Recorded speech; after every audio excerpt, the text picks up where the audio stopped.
Goeiedag almal en welkom by nog 'n les van afperiode.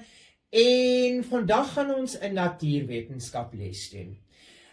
Dit is die eerste natuurwetenskap les en met die eerste natuurwetenskap les in my klasse doen ek altyd die 7 lewensprosesse heel eerste met almal. Al het hulle dit al gedoen in vroeër grade, dis goeie hersiening. Nou, kom ek verduidelik gou vir julle oorhoofs. Die 7 lewensprosesse, soos julle hier op die breinkaart kan sien, is die 7 goed wat lewende dinge uitvoer om lewendig te kan wees.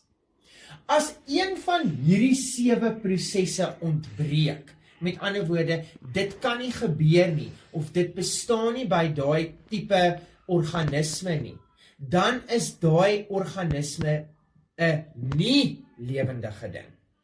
So jy moet al 7 lewensprosesse kan uitvoer vir jou om lewendig te kan wees. Kom ons vat 'n voorbeeld, 'n klip.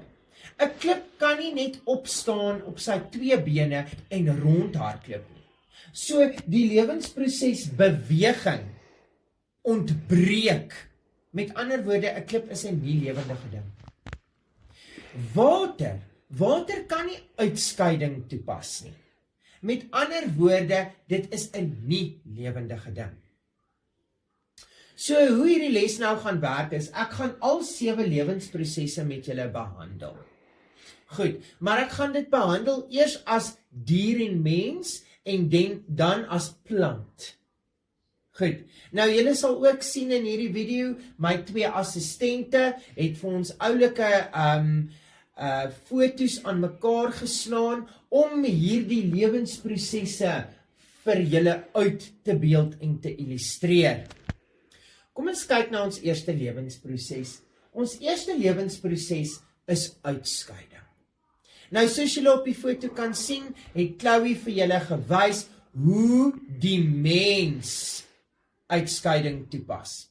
Ouens, en dis die gebruik van 'n toilet. By die mens en die dier, piepie ons wat ekskreteer is, ons poef wat egesteer is, en ons sweet. Dit is ons 3 forme van uitskeiding. Dit is die liggaam se manier om dit wat hy nie nodig het nie, uit te gooi, weg te gooi. Sweet is ook 'n manier om jouself af te koel in die warm somermaande. So neem kennis van uitskeiding by diere en mense. By plante vind uitskeiding nie in die vorm van piepie of sweet plaas nie. Dit vind plaas in die vorm van gas. So plante skei ook uit. Hulle skei gas uit. Plante gooi suurstof uit hulle uit, sodat ons, die mens en die dier, kan lewe, kan asemhaal. Goed, ons sal later daaraan raak wanneer ons fotosintese doen. Al wat jy nou moet weet is, dat plante skei gasse uit. Ons tweede lewensproses, wat ons nou gaan behandel, sal dan nou wees voeding. Ons tweede lewensproses is voeding. Nou hier het Chloe vir julle weer geïllustreer, dit is wanneer ons eet. Mense, diere en plante, wanneer ons eet. Ons liggaam het voedsel nodig om die vitamine en minerale te gebruik, sodat ons energie het, sodat ons kan beweeg. Reg. By plante is daar ook voeding. Plante maak hulle eie kos deur die proses fotosintese, waar hulle sonlig gebruik, water, grond en koolstofdioksied, om hulle eie suiker binne hulle te produseer, wat dan oorgesit word in stysel, gebergte stysel, wat hulle dan nou gebruik as voedsel. Ons derde lewensproses, ouens, is sensoriese waarneming. Nou, sensoriese waarneming is ons sintuie. Chloe het vir julle daar geïllustreer al die sintuie wat ons as mense het. Dit is voel, sien, hoor, proe, ruik. Reg. So ons het sensoriese waarneming nodig om te kan leef. Ons volgende lewensproses is beweging.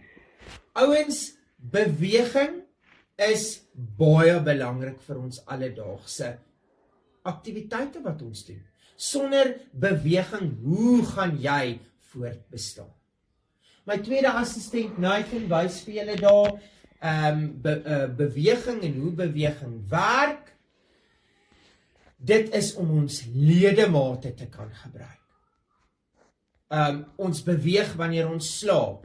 Asemhaling is beweging. Ons moet kan beweeg om te kan voortbestaan.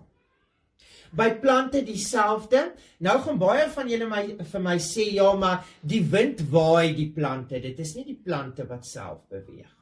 Ja, die wind waai die plante, maar plante beweeg ook self. Ons kan dit net nie met die blote oog noodwendig sien. Vat maar net sonneblomme as voorbeeld. 'n Sonneblom beweeg na die son toe. Ons sien nie daai beweging van hom nie, want dit gebeur stadig. Plante groei ook na die son toe, nie net sonneblomme, nie ander plante ook.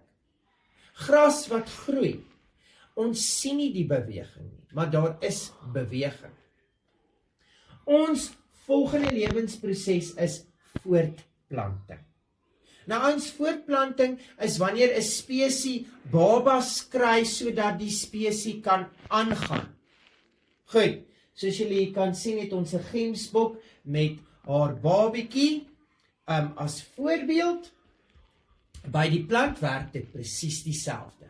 Plante kry sade ontkiem, ons kry baba plantjies wat dan groei in na 'n volwasse plantjie toe.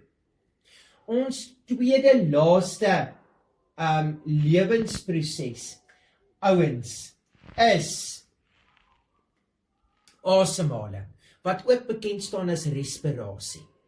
Nou ouens, asemhaling is nodig natuurlik om te leef. Jy kan asemhaal direk vandat jy gebore is. Jy het nie nodig gehad om te leer hoe om asem te haal. Dis deel van ons menswees. Dis deel van ons natuur. As iets nie kan asemhaal nie, dan kan hy nie leef nie. Ons skei koolstofdioksied uit as ons uitasem en neem suurstof in as ons inasem. Nou by plante is dit andersom. Plante neem daai koolstofdioksied wat ons uitasem, neem hulle in deur hulle huidmondjies, deur hulle blare. En hulle gooi vir ons suurstof uit. So die twee is interafhanklik van mekaar. Die een kan nie leef sonder die ander nie. Dis baie belangrik om te verstaan. Hoor, die laaste lewensproses wat ons hier het is groei. Nou ouens, groei is van baba tot volwasse. Ek het nou gepraat oor die plant se groeiproses ook by voortplanting, reg? Saadjie, klein plantjie, volwasse plant. By die mens en die dier groei ons van 'n baba na 'n volwasse. Of 'n eier word gelê, kuiken word uitgebroei, of wat ook al die geval mag wees, binne die eier is, en dit groei in 'n volwasse dier. Goed. Daar is ons 7 lewensprosesse, mense. Dis belangrik dat jy dit ken tot en met hoërskool. So, gaan sit, gaan leer dit uit jou kop uit, die opskrifwoorde, en dan kan jy self jou eie vleis by die opskrifwoorde sit. Mag julle 'n wonderlike pouse hê, en ek sien julle die volgende aflewering. Totsiens.